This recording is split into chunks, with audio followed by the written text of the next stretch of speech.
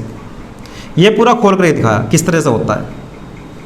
और वरना थोड़ा सा आता हो गणित तो कर सकते हैं, 1 0 प्लस की 2 0 माइनस की, तो माइनस में से एक घट के माइनस का 1 बचेगा। तो हम इसको डायरेक्ट लिखते हैं, कितना बचेगा ये 5 गुणा 10 की घात -1 मीटर। ये तो हमारा आर का मान हो गया। हमने मात्रक वाइज ठीक कर लिया इसको। अब आगे चलते हैं। यदि दोनों पर पृथक पृथक आवेश, दोनों पर आवेश इतना ही है दोस्त, दोनों का आवेश समान है, यानी Q1 का मान कितना है 6.5 गुणा 10 की घात -7 और Q2 का मान भी कितना है 6.5 गुणा 10 की घात -7। एक बार लैंग्वेज पढ़ लो क्वेश्चन की। यदि दोनों पर पृथक पृथक आवेश, दोनों पर अलग अलग आवेश इतना है, अगर वो कहता दोनों पर आवेश इतना है तो दोनों का जोड़कर इतना होता, लैंग्वेज को समझो क्वेश्चन में क्या कह रहा हो। अगर वो कहता कि दोनों गोलों पर इतना आवेश है तो दोनों का जोड़ कितना है, उसने कहा दोनों पर पृथक पृथक इतना है, भाई पहले का भी इतना और दूसरे का भी इतना, इतने कूलाम आवेश है। तो यार Q1 का मान दे दिया, Q2 का मान दे दिया और R का मान दे दिया। हम यहाँ इसको Q1 Q2 ना बोलकर QA और QB बोल लेंगे। वजह क्योंकि दो गोले दिए और भी पहचान के लिए, ये पहले गोले का आवेश A का, ये B का आवेश। क्लियरिटी आ गई। अब लगाते हैं बल का फॉर्मूला। F बराबर 9 गुणा 10 की घात 9 Q1 Q2 बटे R स्क्वायर। मान रख देंगे अपना। F बराबर कितना आ गया हमारा 9 गुणा 10 की घात 9। Q1 का मान देख के बताइए 6.5 गुणा 10 की घात -7, दूसरा 6.5 गुणा 10 की घात -7 डिवाइड बाई R का मान कितना आया है 5 गुणा 10 की घात -1 का वर्ग। R का मान R का वर्ग, इसका वर्ग 5 गुणा इसका वर्ग। F बराबर ऊपर की संख्या इकट्ठी करो 9, ये ऊपर की संख्या है, घात इकट्ठी करो, प्लस के तो 9 है ऊपर और माइनस के कितने हैं 14 है नहीं है, डिवाइड में आ जाओ। 5 का वर्ग कितना होता है 2 से 25 और 1 का हो जाएगा दुगुना माइनस के 2। यहाँ तक की बात क्लियर। F बराबर 9 गुणा 6.5 डिवाइड कितना 25 गुणा 10 की घात 9 में से ये गई -5, नीचे के -2 जब ऊपर आएंगे तो प्लस के 2 हो जाएंगे, हाँ या ना। इन दोनों का दशमलव हटाओ तो नीचे कितना आएगा 100 क्यों लिख रहा हूँ, क्योंकि एक अंक यहाँ एक अंक यहाँ, एक अंक की 1 0 होती है, 2 अंक की 2 0। ओके आगे शुरू करते हैं। ऊपर क्या बचा 9 65 डिवाइड बाई कितना 25 मल्टीप्लाई 10 की घात, ये कितना बचा -3। नीचे कितना है 100 को क्या लिखते हैं हम 10 की घात 2। 100 का मतलब क्या होता है 10 की घात 2।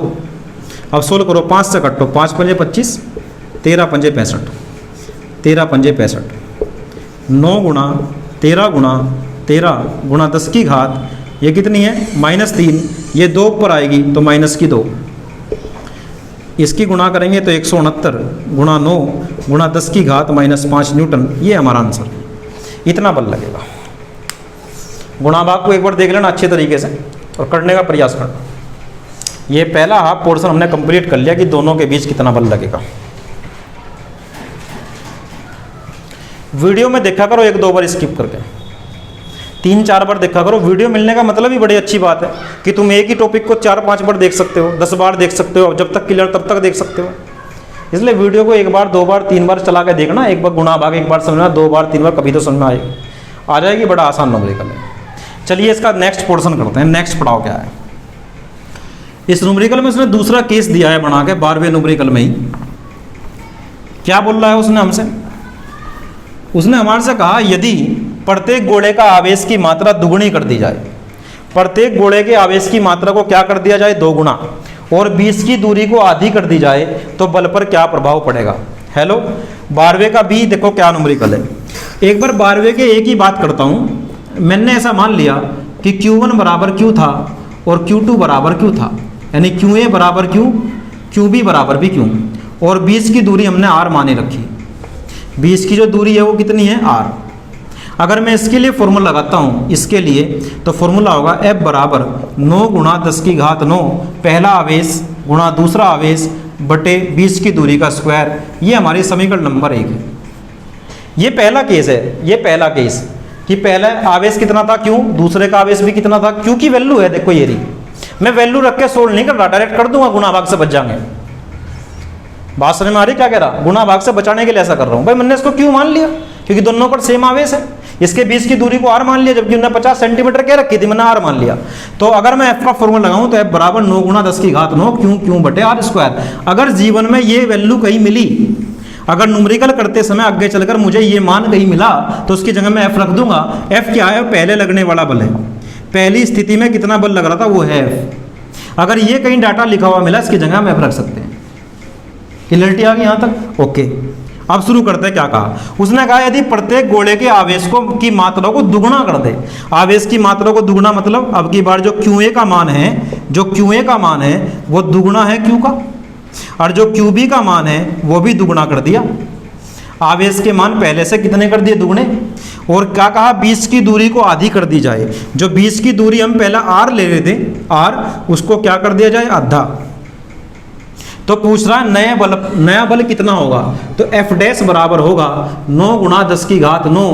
पहला आवेश कितना है 2q, दूसरा आवेश कितना है 2q, इनके बीच की दूरी कितनी होगी अब की बार बताओ, r/2 का होल स्क्वायर। सोल्व करेंगे थोड़ा सा, ये 2 और 2 बन के 4 बन के बाहर आ गया, अंदर क्या बचा 9 गुणा 10 की घात 9 क्यों, दूसरा क्यों बटे में आ जाओ, r का वर्ग कितना होता है r² और 2 का वर्ग बटे में 4, ये 4 आ जाएगा ऊपर, तो ये हो जाएगा हमारा 4 गुणा 9 गुणा 10 की घात 9, ऊपर कितना क्यों, दूसरा भी क्यों और बटे में कितना r² और गुणा में कितना आया 4, ये 4 की गुणा कितना हो जाएगा 16 गुणा 9 गुणा 10 की घात 9 क्यों बटे r²। इस पूरे की वैल्यू हम पहले निकाल चुके, मान रख के हम वैल्यू अभी निकाल लेते, वो वैल्यू कितनी आई थी f, और f का कोई मान था, तो इसका मतलब ये क्या है f है 16 गुणा f, तो जो बल होगा वो पहले का 16 गुणा हो जाएगा।